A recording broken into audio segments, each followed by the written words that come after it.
Can this budget-friendly rifle land you a buck? Let's find out. What's going on, everyone? Arjay here, and welcome to Blue Wolf Outdoors. In this video, we are reviewing the Savage Axis 2 XP in Bass Pro's / Cabela's True Timber VSX color, chambered in 308, and whether or not this can land you some big game out in the field. Now, before we get started, let's knock out some specs really quickly. So here we have the Savage Axis 2 XP in their True Timber VSX color, which is exclusive to Cabela / Bass Pro. If you take a look here, here's the True Timber VSX and Cabela's Instinct, which is, again, one of their exclusive colors, which is a pretty cool pattern, if I might say. If you guys haven't gotten a chance to head to Cabela's or Bass Pro, check out their line. It does look pretty cool. I like the pattern, but again, that's all subjective. Now, my Savage Axis is chambered in 308, so this is a 22-inch barrel, and it has a 4+1 capacity. It is showing a weight of 7.4 pounds, and it does come with a Bushnell banner, 3:9 magnification by 40mm lens. And the 40mm, for those that do not know, is just the objective lens, which simply means how much light it can gather. Now, we're looking at the price right here. It is retailing for $499.99. But I did buy this during Black Friday, which they had an insane deal going on. I got this rifle out the door with taxes included for $374.47. Comes with rifle, comes with scope, ready to go right out the box. And if you continue scrolling down here, you will actually see that this is sold out. So if you want this same rifle chambered in 308, it is out of stock. So you'll see here, not available, right? So let's go ahead and answer this right now. Can this rifle land you some big game out in the field? The answer is very much so. Big yes. And how do I know that? Well, I come from experience. I actually landed my very first spike yesterday with this same rifle. It was an amazing day. My fiance and I dragged it down the mountain and stripped it. And when we're talking field to table, that's exactly what had happened there. I got that spike, we stripped it, got all the meat out of it, made sure there was no waste. Her mom cooked up one of the tenderloins, fried it up, and it fed 5 of us. So when we're talking field to table, nothing can get more field to table than that. It was an amazing experience. So now next up, let's talk about personal experience. And this obviously varies from user to user and person to person. But again, this is just my personal experience. So let's start with the cons. So I actually only really have one con and one gripe about this rifle, and it is the action. Okay, so this right here takes a little bit more than normal. So like if I wanted to push it with one finger, it takes a lot. Okay, and just to make sure, no rounds, nothing in the chamber. So that's a little stiff. So when you go and pull it back, it's got a little fight there for sure. And for those that are saying, well, RJ, it's a budget-friendly rifle, you can't expect too much out of it. Well, if I were to whoop out another budget-friendly rifle, such as the Mossberg Patriot, also clear, no magazine, no round in the chamber. Okay, so let's take a look at the Mossberg Patriot. The Mossberg Patriot is comparable. It comes at $629 retail at Bass Pro. I'm sure you can find it cheaper at other websites, but just know that it is $629, so about $120 and some change more expensive than the Savage, but I would still consider this as a budget-friendly rifle. Now, if you remember with the Savage, I was trying to push it with one finger. If you take a look at the Mossberg Patriot here, and I were to just... Oh my gosh. Oh my gosh. Such a smooth action here. Okay, like when we're talking like follow-up shots, this thing just feels amazing. Now, if we go back to the Savage here and we start doing the same thing we were just doing with that, I mean, it's right there, right? It goes up, and then right here, it's got this force that I just can't explain.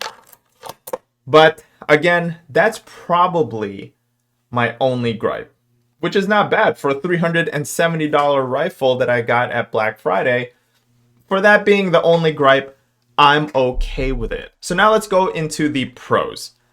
First and foremost, it's budget friendly. Again, $499. Let's just say $500 right out the box. Comes with a Bushnell scope, comes with an adjustable trigger, and it can shoot. Oh my gosh, it can shoot. Again, it landed me a spike just yesterday. And I mean, I just got so passionate just now that I skipped right to number 2, which is it comes out the box ready to go. Like, you purchase it, it's got a scope. You don't have to worry about mounting the scope. You don't need to worry about purchasing a scope.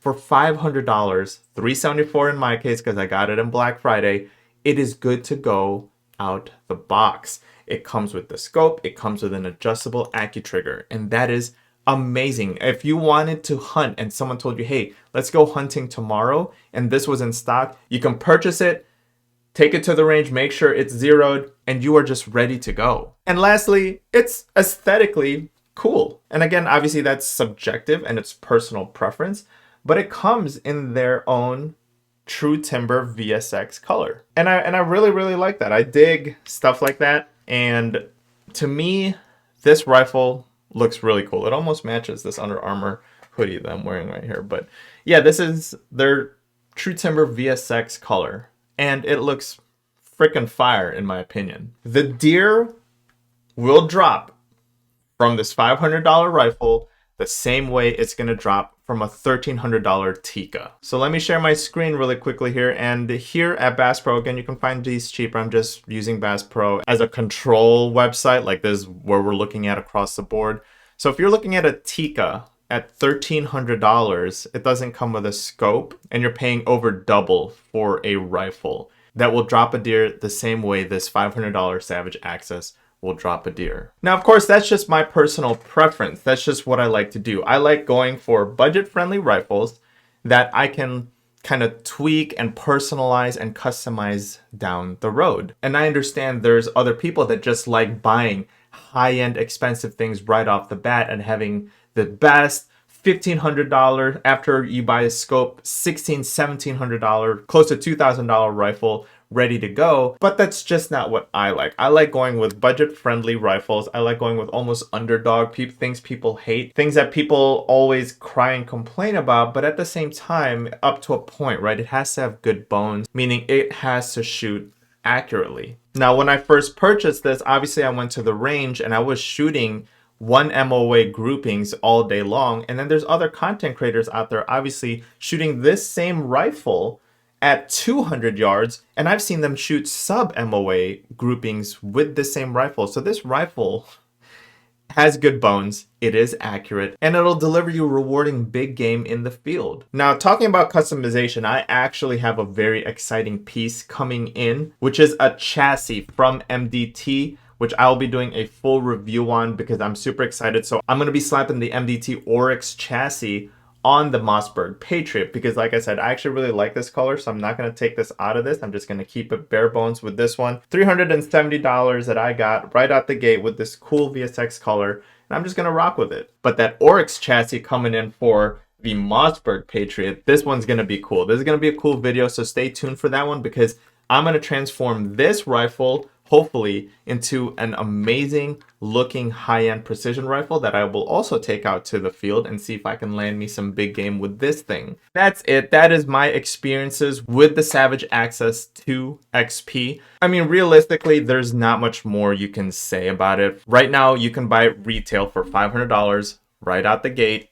Good to go. Just make sure it's zeroed and it's going to land you some big game just like it did for me. So when you see a whole bunch of articles or other content creators out there hating on it, just know that everyone does have different tastes, but they also have different tolerance levels. For me, I have a very, very high tolerance for budget-friendly rifles, budget-friendly firearms, as long as it has good bones and it can deliver and it's reliable and accurate. Savage has been around for a long time. Same with your Remington 700s, and they've been in the game for a long time. So I think ultimately you have to ask yourself what you're going to be using this rifle for. Are you going to enter competition? If you're looking for competition style rifles where you're wanting to shoot 1,000 yards away, then absolutely yes, there are other rifles out there that can get you much, much better results. But if you're just looking for a hunting rifle that you want to take in the field and you're going to shoot at 100 yards, the Savage Access will deliver. That's all I got for today. But what about you guys? Have you had the same experiences I have with the Savage Access, where you take it out and it shoots and it lands you some big game? Or are you on the other side of that spectrum and you actually like purchasing just the high-end stuff like the Tikas and then just saying, hey, I'm good with it, I'm good to go? Let me know in the comment section below. And with that, my name is RJ, this is Blue Wolf Outdoors, and I'll see you guys in the next one.